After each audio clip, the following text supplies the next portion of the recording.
شیخ Saadi رحمۃ اللہ علیہ فرماتے ہیں، میں نے سنا ہے کہ نوشیروان پر جب نزا کی کیفیت طاری ہوئی تو اس نے اپنے بیٹے ہرمز کو نصیحت کی کہ تم درویشوں کی خدمت کو اپنا شعار بنانا اور ان پر اپنا فضل و کرم کبھی کم نہ ہونے دینا، اور اگر تم درویشوں کی آسائش کا خیال رکھو گے تو تمہاری حکومت کے دیگر لوگ بھی پر آسائش زندگی بسر کریں گے۔ نوشیروان نے اپنے بیٹے سے کہا،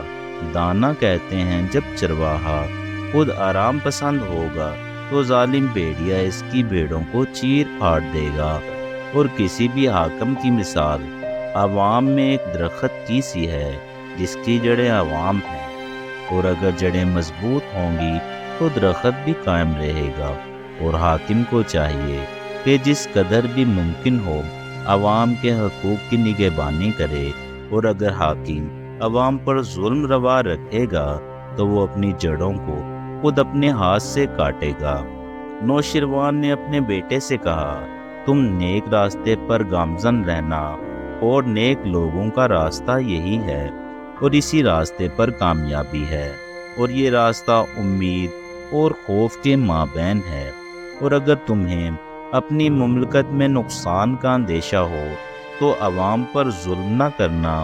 اور اگر تم نے عوام پر ظلم کیا تو پھر تم اپنی مملکت میں چین و سکون سے نہیں رہ پاؤ گے۔ نوشیروان نے اپنے بیٹے سے کہا، اگر تم واقعی عوام کے خادم بنے تو پھر تمہیں ہر ایک کی رضامندی کو ملحوظ رکھنا ہوگا، اور اگر تم خود کے حاکم بنے تو پھر تمہیں اختیار ہوگا کہ جو چاہو کرو، اور یاد رکھو کہ جو بادشاہ تنگ دل ہوتا ہے اس کی اپنی مملکت میں کچھ جگہ نہیں ہوتی، اور مغرور جو اللہ سے خوف محسوس نہیں کرتے تم ان سے خوف محسوس کرنا، اور عوام کے قلوب کے محافظ بننا۔ اور دانا خوب جانتے ہیں کہ ظلم اور خرابی سے بدنامی کے سوا کچھ حاصل نہیں ہوتا۔ نوشیروان نے اپنے بیٹے سے کہا،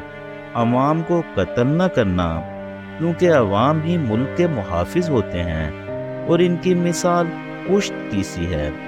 اور کسانوں پر کبھی ظلم نہ کرنا کہ جو مزدور اپنے حاکم سے خوش ہوتا ہے وہ بڑے کام کا ہے،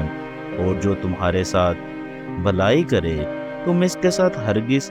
برائی نہ کرو کہ یہ درس انسانیت کی نفی ہے۔